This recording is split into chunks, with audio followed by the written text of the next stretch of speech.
Hello，大家好，今期 Frankie 咧就嚟到我哋中山市區嘅火炬啦，帶大家睇一個咧性價比好高嘅一個低首付樓盤，佢就係我哋中澳地產開發嘅中澳和悦春府吓，咁佢依家目前在售嘅價錢就好筍嘅，9000蚊到11000蚊，而且係精裝交付吓。佢仲要送埋一個全屋嘅家私家電30件嘅大禮包俾大家，意思即係可以拎包入住噶啦。咁佢呢個樓盤咧可以做2萬零蚊嘅一個首付就可以直接上車噶啦，月供都係3000蚊多啲就搞掂啦。咁你哋過嚟中山置業嘅話，你哋會買翻坦洲嗰邊，或者係去到南港嗰邊嘅低首付，定係買翻我哋市區嘅一個低首付嘅？旁邊就係我哋嘅 Coco City 同埋中山最新嘅富日城大型商場啦，而且呢個位置去到我哋嘅深圳灣口岸，只係需要45分鐘。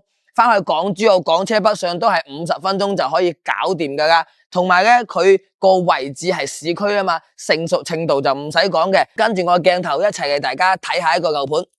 OK， 咁過到去11步，同大家介紹翻我哋嘅區位置先吓。咁咧，我哋項目咧就叫做中澳和悦春府嘅。咁相信唔少嘅一個香港街坊已經係我哋中澳嘅業主啦。咁坦洲嘅中澳春城啦，分幾期開發嘅，已經係好多香港業主啦。同埋再早期啲嘅，我哋南區嘅中澳濱河灣已經係好多香港業主，亦都係一個實力嘅房企中澳集團。咁我哋項目咧就喺江寧西路咧同埋日仙路一個位置嘅。咁江寧西路咧佢就係直接接住一整條我哋嘅中山路咁中山路點解話以中山路嘅命名咧？佢係有中山1路、2路、3路、4路、5路嘅。咁 A 邊咧就一路延長翻過嚟。咁其實就係同深圳嘅深南大道廣州嘅廣州大道咁樣，係屬於一條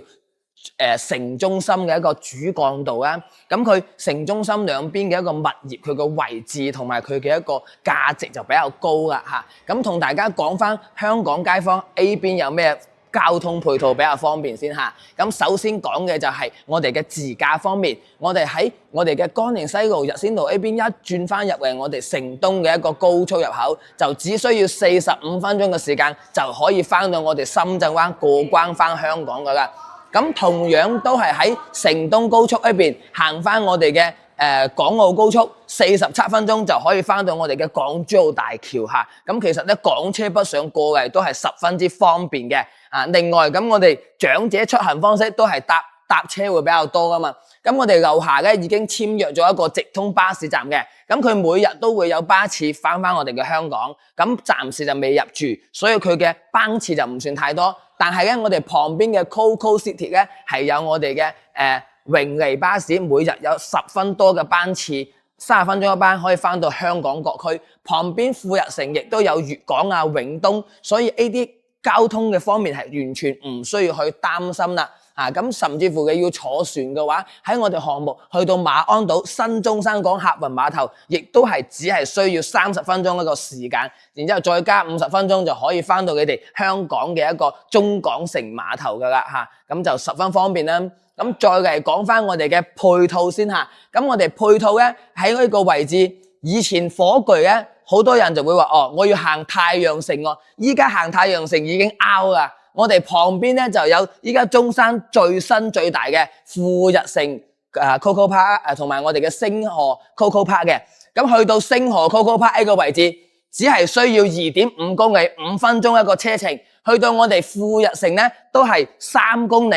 ，8分鐘嘅車程就可以到達咗中山目前最新最大嘅2大網紅商場啦。包括以前嘅一啲假日廣場離火廣場呢啲都係20分鐘以內嘅時間生舞都係20分鐘咁其實咧係可以去到我哋中山嘅城區各大商場，畢竟呢度係市中心，所以你嘅商業配套係完全唔需要去擔心噶咁再同大家講翻你一個醫療配套先，咁我哋項目對面1.2公里就有我哋火炬開發區一個醫院啦。咁呢個醫院咧佢係同我哋嘅香港嘅醫療機構係有合作嘅，咁到時候咧就會係我哋香港政府合作嘅一個定點醫療，即係對我哋長者醫療咧係十分有優勢嘅咁再嚟講翻生態環境，咁我哋旁邊去到紫馬嶺公園都係10分鐘一個時間啦，同埋我哋 Coco City 旁邊就有一個比較大嘅公園，再去到華佗山都係8到10分鐘嘅時間，所以你過嚟呢邊退休養老，生態環境係十分靚仔噶啦。咁另外咧，我哋 A 邊咧仲係可以去周邊街市咧，係有4個街市嘅。有我哋嘅江尾頭市場啦，就大概係1公里，行路咧就係10分鐘、10零分鐘咁樣啊。同埋張家邊中心市場呢兩個都係比較近嘅。咁另外咧，我哋都可以去到寧江市場呢邊，咁佢就稍微遠少少，1.5公里左右嘅一個距離啦。啊，咁交通同埋我哋嘅生活配套啊、醫療配套啊之類嘅，就同大家先講到 A 一邊先，咁再同大家去介紹翻我哋整個屋苑嘅一個沙盤嚇。咁我哋呢個屋苑咧，總共咧係105畝地嘅，咁佢嘅佔地面積咧就係7萬平方嘅，建築面積包含4棟嘅公建配套咧係有27萬方啊，咁分為10棟住宅、4棟公建。樓下咧有2層嘅商業同埋4層嘅商業，咁雖然我哋比較近商場咧，但係我哋開發商都會喺樓下去招商一個商業俾到大家去使用，即係落樓就會解決到衣食住行啦，唔一定話要去大型商場嚇。然之後10棟住宅咧，我哋就分2期開發嘅，最早嘅一期咧，我哋明年嘅年底就可以收樓噶啦。咁好多香港街坊話，我依家買翻嚟未收樓喎，唔緊要。開發商咧由你買嗰日開始就會有租金補貼俾你，直接補貼到你收樓啊！每個月咧係有成2000蚊嘅租金補貼翻俾業主嘅。另外，因為仲會送大家個30件嘅一個家私家電大禮包，換句話即係我拎包就可以入去住噶啦嚇。開發商已經全部幫你諗晒齊啦。嚟睇翻我哋嘅一個戶型。目前在售嘅戶型咧就係87平方嘅3房2衛嘅南北通啊，咁就係我哋嘅03戶型係最搶手嘅啊。咁另外88平方咧就係傳統嘅3房2廳2衛，分別咧係01、02同埋05、06嘅。咁仲有個大少少嘅4房就108平方嘅一個04單位，都係南北通嘅一個戶型啊。咁佢整個項目全部都係帶精裝修咁樣去交付俾大家啊！咁後邊咧再嚟同大家報翻我哋整個項目嘅一個基礎參數先嚇，37%嘅綠化率啦，容積率去到2.5%，係屬於比較正常嘅一個住宅小區啊！咁然後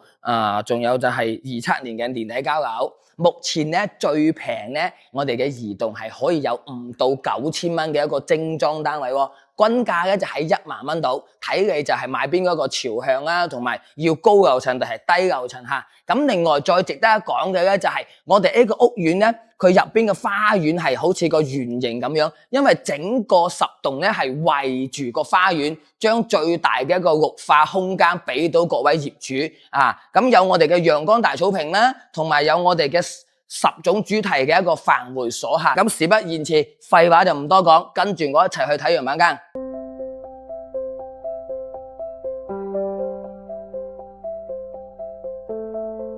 OK， 咁過到嚟睇翻我哋呢個88平方嘅一個傳統3房2廳2衛嘅一個戶型啦。咁呢個位置咧就係2戶共用嘅一個空間嚇。其實空間係比較大嘅，但係開發商設計咗棟門咧係往外開啦。咁我哋就冇辦法用到門口一個位嚟擺鞋櫃啦。咁到時候如果你要用門口個位去擺鞋櫃嘅話，我哋就需要自己調換嗰棟門開翻去入邊。但開去入邊咧，又會佔用咗我哋客廳嘅一個空間啦。咁呢個就睇到實自己嘅設計同埋個人中意噶。咁 A 一間咧就係一個開發商有改動嘅一個創意樣板間嚟嘅，佢就完全做咗一個全開放式嘅廚房啦，加埋一個餐廳位，包括好多個牆啊呢啲，佢就按照佢哋展示嘅風格去做咗一 set 嘅一個背景牆。但係咁樣就好唔實用嘅嚇，咁我哋後期咧 A 邊做一個電視背景牆啦，要帶櫃噶嘛，咁 A 邊咧你都可以按照佢咁樣去做一排呢個櫃，我哋就唔做呢啲背景牆，我哋一排都係收納櫃啊，咁就好靚仔啦。咁然後咧我哋餐廳位置咧同埋飯廳咧，一般就唔做全開放啦，或者做半開放賭台同埋 LDK 嘅設計嗰啲都 OK 嘅。嗱咁呢一個位置。佢就係一個客廳嘅一個開間位置都比較闊落嘅，88平方。佢嘅陽台咧係我哋傳統嘅一個長陽台，即係雙動線陽台。喺 A 個位置係可以入翻去我哋第一間客房嘅。咁另外 A 邊咧佢就做咗一個控缸洗衣嘅一個位置啦。咁跟住我鏡頭睇翻我哋嘅一個休息區先嚇。咁佢乾濕分離嘅洗手間咧，佢嘅空間感係完全 OK 嘅嚇。咁我一企落去咧就已經係一體驗得到噶啦，因為佢比較闊啊，一個位置比較闊，然後咧淋浴區都完全夠晒位置。呢個廁所區域啊、洗手盆區域空間係比較 OK 啊。咁佢 A 邊咧就做咗第一間客房。咁佢一間客房咧，佢就做咗啲榻榻米啊，類似公主房咁嘅設計。如果中意佢一個風格，都可以按翻佢咁樣做嘅。咁佢喺度有個改動嘅 ，A 邊係一間3房嚟噶嘛，佢將旁邊間房就打通咗，連埋我哋嘅主人房去做一個超大嘅主人套間，加埋衣帽間啦。咁佢 A 間主人房啦，飄窗就係一個陣數面積嚟嘅，而且飄窗都係比較闊啦。咁我哋就可以喺度飲下茶呢啲 OK 嘅，喺度坐下擺張墊仔睇下書都 OK。因為依家網上有好多嗰啲飄窗墊啊，做到好似沙發咁樣噶，真係好靚仔。到時候你哋有興趣嘅，我 send 俾你哋睇下啦。咁呢個就係一個主人房嘅一個乾濕分離嘅一個套廁，空間感都還 OK。咁如果話你係唔係太多人住，2房已經足夠嘅，咁你可以好似佢一個創意樣板間咁樣，去將一個位置完全改成一個女主人最中意嘅一個超大衣帽間啊！咁太太唔使講啦，一定冇炸型啊！跟住我去睇翻佢未去改動過嘅弧形同埋佢嘅交樓標準先。咁我哋第二個睇嘅樣板間咧就係一間公法板房，但係佢同我哋啱先睇嘅88平方創意樣板間係一模一樣嘅。咁交付嘅格局就按照 A 一間咁樣去交付嘅，但係 A 個就唔係交樓標準嚇，A 個就俾你睇下佢開發商裝修佢嘅一個建築工藝究竟係有幾用心啦。好似 A 啲咁樣一個乳膠漆交付嘅白牆，要經過幾次嘅一個去刮啊，去打磨啊，又3層漆啊咁樣嘅，同埋就係我哋下邊地磚下邊嘅一個弱電啊、強電啊，同埋我哋嘅水管啊嘅一個埋放情況。A 邊就係由原始嘅清水樓嘅樓底，同埋鋪水泥石屎，同埋我哋嘅瓷磚膠貼層，一步一步去做嘅。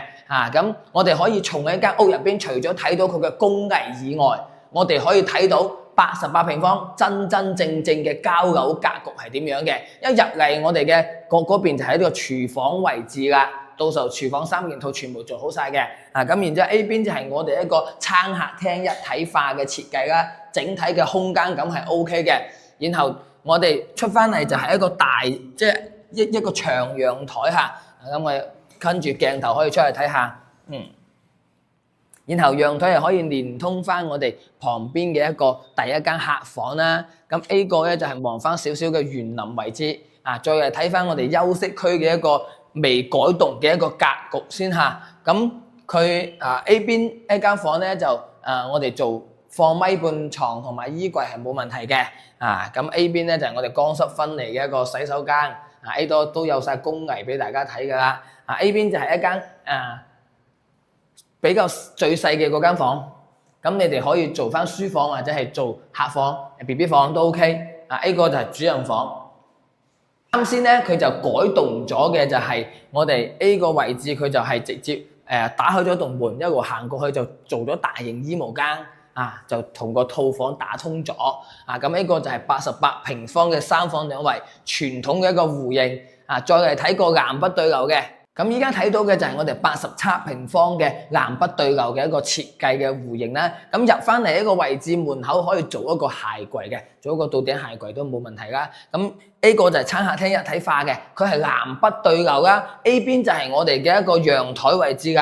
陽台嘅位置咧，佢一個深度啦，同埋一個長度都係足夠嘅嚇。我哋可以睇到佢係比較好用嘅。旁邊兩邊可以做翻我哋嘅洗衣區，做翻洗衣櫃擺翻洗衣機都 OK。咁 A 邊咧就係我哋嘅餐台位置啦。咁擺張4到6人台係 OK。A 個位置咧，我哋可以學好多樣板間咁樣做一半櫃啊，就唔好遮住個窗，做一半櫃，可以有收納空間啦，同埋亦都係比較美觀嘅。A 邊就係我哋一個 U 型嘅一個廚房啦，廚房就唔算大嚇，A 邊只可以擺一個單門嘅冰箱位，咁然後咧擺咗冰箱咧 A 度操作咧就都係空間係麻麻地，就唔算太大㗎呢個廚房嚇，僅僅夠用啦，中規中矩咯。睇翻我哋一個休息區先 ，A 邊咧係做咗一個3段式嘅一個乾濕分離洗手間。咁我哋依家見到呢間屋嘅所有嘢都係我哋嘅交付標準嚟嘅嚇。咁開發商就按照呢一個裝修去交付俾大家。睇翻第一間嘅客房擺個米半嘅床加衣櫃送個飄窗。呢個細房咧，我哋就要做榻榻米噶啦。做翻榻榻米連埋個飄台一齊用。A 邊就係衣櫃、書台，咁樣就會比較實用啲嘅嚇。咁主人房一個位置咧，擺張1.8米嘅大床咧，就冇乜太大嘅問題嘅，然後 A 邊就掛電視啦，梳妝台做喺呢個位置都 OK。呢個位置咧就係我哋一個衣櫃位置啦，可以做好似衣帽間咁樣。A 邊做個衣櫃 ，A 邊再做個衣櫃，然後再嚟睇翻我哋乾濕分離嘅洗手間嚇，佢嘅一個空間同埋闊度係完全足夠嘅。所以佢中澳嘅廁所咧就一啲都唔會細，佢嘅廁所比好多開發商嘅空間都要大好多。咁可以睇到一個交付標準同埋一個傳統嘅回應。跟住我鏡頭睇埋個4房單位先。咁睇翻我哋108方嘅4房，佢係有個單獨嘅一條走廊，呢個係唔計嘅面積嘅，你自己可以存放擺下雜物只要唔阻住你自己通行就 OK 噶。喺呢個位置咧，你到時候可以做個小鞋櫃或者係改棟門口擺嘢都 OK 冇問題。入翻嚟咧，我哋 A 個有個飄窗位，可以俾大家用嚟換鞋，擺張墊喺度坐。A 度就做翻個櫃啦，入門櫃，我哋可以做一半係掛大衣啦，一半係掛鞋啦，再擺埋個中間一個有個鏤空位，擺鎖匙雜物都 OK 嘅。然後入門口咧就有一間細房，你可以用嚟做書房、麻雀房或者係客人過嚟住嗰陣時候分開翻同我哋屋企嘅人嘅一個私人空間都係 OK 冇問題嘅。都係南北對流嘅一個設計啦。咁108方佢嘅闊度就會比我哋啱先80幾方嘅要闊好多啦，起碼闊咗成60厘米嘅一個闊度啦。然之後睇翻我哋一個陽台，佢嘅陽台都係同樣會比88方會長咗好多嘅。到時洗衣機位擺翻一邊咧，做翻個洗衣機櫃啦。然之後洗手盆嗰啲都 OK。A 邊就係完全係我哋可以做個小吧台喺度睇住我哋嘅園林景觀啦，同埋就係或者我哋可以擺啲椅喺度坐都冇問題嘅。種啲花花草草都完全夠晒闊噶啦。A 邊我哋睇下電視擺個沙發位100寸電視完全放得落，唔需要擔心嗰個觀體距離會太近A 邊就係一個8人嘅餐台。呢個位置同88方一樣嘅，因為佢係等於88方嘅放大版嘅一個設計，所以都係做翻一啲櫃喺度比較實用啲。咁我哋呢一個廚房咧，接1100尺，你比一個 U 型廚房咧，同樣係比較細嘅。咁我哋可以用翻個雙門冰箱咯。咁我哋就 A 個位置，因為有個柱喺度噶嘛，咁我哋就唔需要用到一個位置嘅，咁我哋直接做雙門冰箱都係 A 邊。就係插冰箱，就當個預油位，就唔做嗰啲單門啦。A 邊就係一個廚房嘅區域，2個人煮飯冇問題，3個就勉強啦。佢都係有好多嘅收納空間嘅。咁然後佢啲 A 啲都係我哋嘅交樓標準全部交付俾大家。咁然後咧睇翻我哋嘅另外3間房同埋我哋嘅一個洗手間嘅一個空間先，乾濕分離嘅標配啦，空間感都係足夠嘅。咁然後咧，我哋 A 邊一間房係可以連通到我哋嘅陽台啦，咁所以佢係擺個米半床同埋做翻個衣櫃係冇任何壓力嘅。我相信 A 一間房會即係話做榻榻米或者公主房，我哋就要做榻榻米，咁樣佢先會好好用所以咧，你話如果完全就係買床去擺個米半再做個衣櫃你就冇位行㗎啦，所以一定要做榻榻米，將個飄台咁闊嘅位置，將佢利用好佢咁睇翻我哋嘅主人房主人房咧做一張 king size 嘅床，再三邊落床位，呢個係 OK 冇問題。就係其實佢嘅格局係同87方嘅南北對流係好似，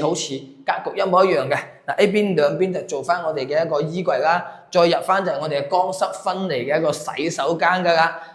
咁佢目前咧交樓就係你可以見到整間屋嘅交樓標準係全部配晒俾你係精裝噶嘛。咁然後佢再送埋你30件嘅家私家電嘅一個大禮包，拎包就可以入住9000零蚊到1萬蚊嘅一個價錢啊，所以性價比好高嘅。咁我哋咧整個弧形啊，所有都睇完啦。咁輝仔同大家做翻個簡單嘅總結先。咁9000零蚊可以買得到，甚至乎最平嘅9000蚊都唔使就可以攞低啦。呢個價錢係性價比好高嘅。咁你買啲靚啲嘅樓層1萬蚊到啊，都係有性價比，因為佢全屋家私家電送晒俾你之外咧，仲有個租金補貼翻俾你。咁你前期未收樓，我要喺中山住啊，咁我都起碼有個租屋嘅一個基金啊嘛。咁然後呢個位置咧，旁邊有2個大型商場係比較便利嘅，樓下街市啊，或者係直通車翻香港啊，再唔係我哋自己揸車去深圳灣去港珠澳大橋都唔算太遠嚇。咁比好多嘅低首付項目，佢嘅位置啊，都係有優勢嘅，同埋開發商一直做咗咁多嘅一個樓盤喺我哋中山，所以係有質量有保證，而且佢嘅資金係比較雄厚嘅。佢係冇做咩開發貸之類嘅，完全係一個自有嘅一個資金去建樓俾大家嘅。如果你中意嘅，可以諮詢我詳細嘅資料，我發俾你睇。同時，如果中意輝仔嘅視頻嘅，可以俾個 like輝仔鼓勵下我，同時關注埋我嘅 channel。我哋下期再見，拜拜。